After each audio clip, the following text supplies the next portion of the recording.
Wake up.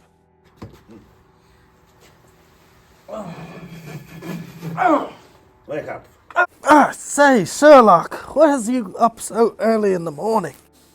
A new case, of course. A young woman is in a bit of a predicament. She's scheduled an appointment here for 8 o'clock sharp. 8 o'clock? Some notice would have been appreciated. I don't like being up late. I only found out last night through an evening telegram, and you were out at your monthly doctor's poker game. Doubt you would have even remembered. It was true. Last night I was ever shit-faced. Dr. Hamish Patel was our visiting player, and we carried on later than usual. Nevertheless, Holmes was acting peculiar. Thank you for meeting with me so quickly. It's just I fear my life may be in immediate danger. Please, Miss Stoner, have a seat. Watson, fetch us some tea, will you? Of course. Now, Miss Stoner. Please explain to me in as much detail as possible the circumstances which have led you to so dreadfully fear for your immediate death. You see, it's my stepfather, Dr. Grimsby Broylott, a most nasty and mean-spirited man. The last surviving member of a terribly wealthy and violent aristocratic family from Surrey. A people of no morals, I tell you. He beat his own manservant to death in Bombay. Why haven't you fed the exotic pets? 5 years, hard labor. And then he must return to England.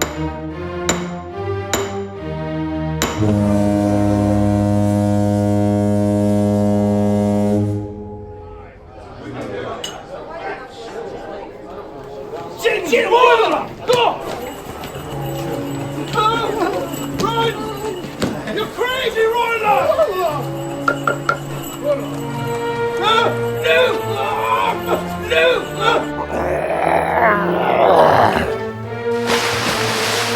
Last summer, the worst thing of all happened. My twin sister Julia, who was to be married to her true love, died the night before. Her last words still haunt me.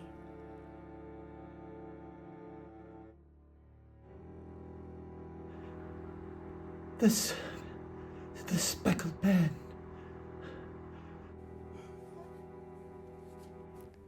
The Speckled Band? Yes. Do you have any idea what that may have meant? I have no idea. I thought she was hallucinating. She did mention the weeks before she died she heard a whistling sound at night. She very well may have been hallucinating. How long was your sister ill before she died? She became ill that night and died before morning. She died even before the doctor arrived. That means the whistling may not have been hallucinated by Julia. Is there anything else about your stepfather that may be pertinent? Well, he keeps very late hours and has strange friends. He also employs a group of travelers that live on the estate and look after his pets, a cheetah and a baboon. He's also been constantly working on the house, making repairs to the outer walls, and he had me move into my sister's old room. Miss Stoner, your predicament does sound very frightful. I will take your case. Oh, thank you, Mr. Holmes. I would like to visit your manor as soon as possible with my associate, Dr. John Watson.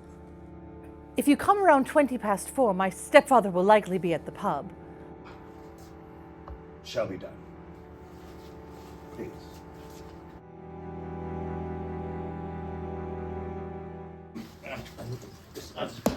My daughter has come to speak with you, has she? Stepdaughter, I believe. She's the only family I have left. And even though she's wrong about me, I won't have her in the company of you or your boyfriend. I'm a doctor. Well, if either of you talks to my daughter again, I will kill you. We're not your manservants, my old chap. Well,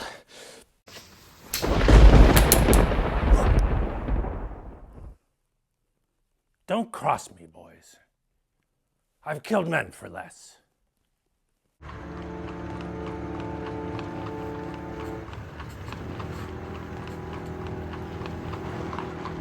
I've been thinking, Holmes, that Mrs. Stoner must have died while she was in India. Then the girls returning to England with Roylott as children. Well, she herself must have come from significant wealth being a Stoner. No doubt would have had a will of her own. Driver, a quick detour to the courthouse, please.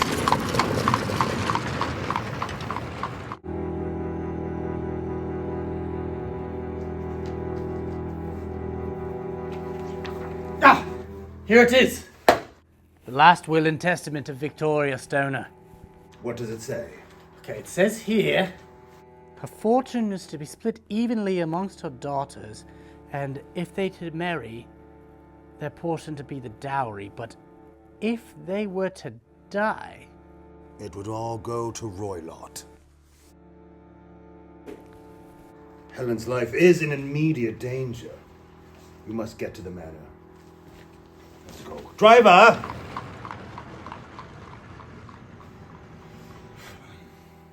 Certainly doesn't look like any home of a Stoner I've met before. Well, a man of Roylott's mental irregularity hardly has time for estate upkeep. Too busy quenching his insatiable thirst for dominance. Precisely. Not a Stoner. Thank you so much for coming. I'm not sure when he'll return. He's gone into London. Yes, we know. We believe your life is in imminent danger, just as you were saying. May we have a look about the manor? I'd like to start in your temporary living quarters, the room where your sister died. Did she have any prescriptions?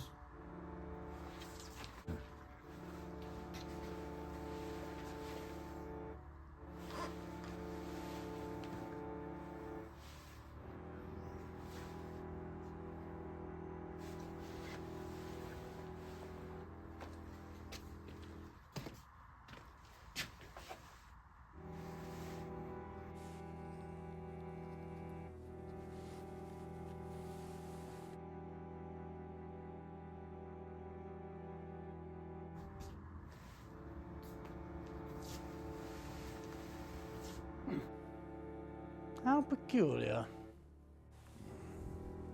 Helen, may we have a look about the outside of the manor?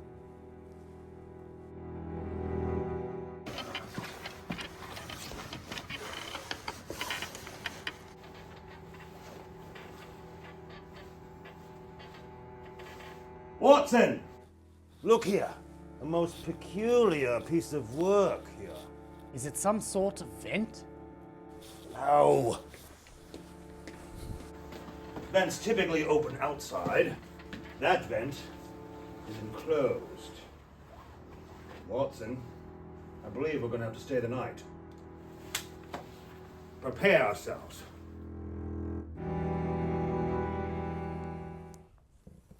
I thought she'd be back by now.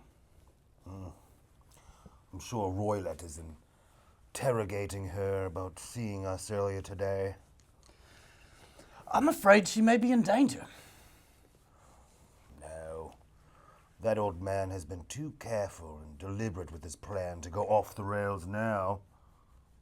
Only one thing to be done with a man like that. Back in the war, I wouldn't have shot his cane. That's why we make a good duo, us. With my intellect and your deadly aim. But wondered how true that statement really was. Holmes was sharp indeed, but I am a fucking doctor. And I know by saying deadly aim, he really meant will to kill. I couldn't blame him for that. Sometimes I frighten myself. At night, when I'm lost alone with my thoughts. Thinking.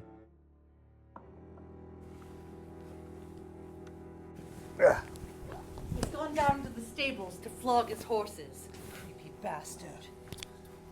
Miss Stoner, we believe your life is in grave danger. Indeed. Watson and I are going to stay up through the whole night. I only ask if you do sleep, not in your own bed, I pray. We don't believe it will be safe. Then I shall stay up as well, then. Right. Where's your sister's morphine? Savages everywhere. And started to think, maybe they're not so different. Very interesting.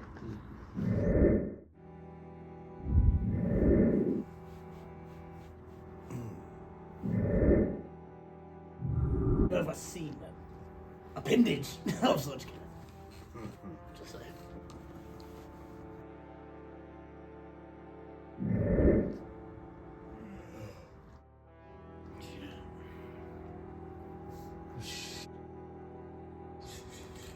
There it is.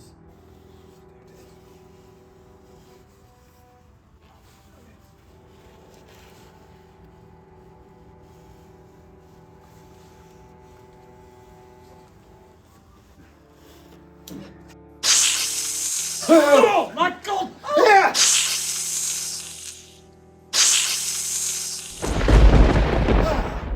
Good boy, Watson.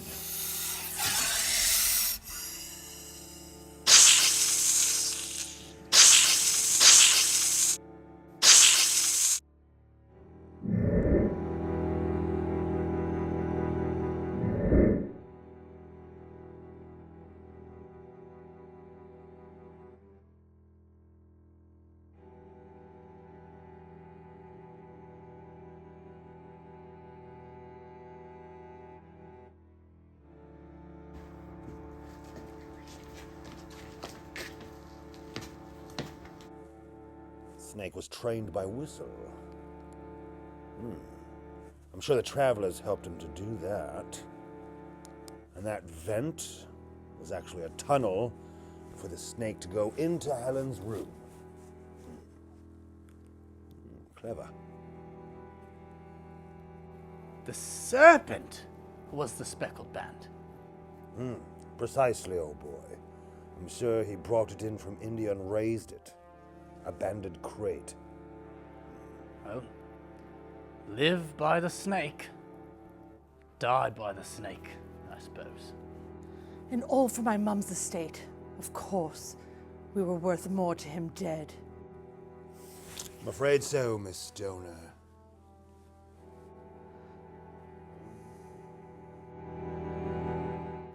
The whole lot's yours now. Stoke Moran. Once I settle the debts, I'm going to give it all to the people of this town. I can't stay here another night. And I cannot another moment.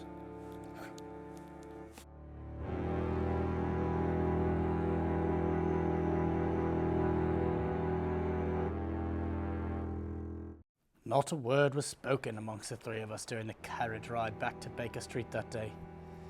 None of us had slept after all. Holmes and I would continue our partnership, solving a number of other cases, but none would strike the same as the case of the Speckled band.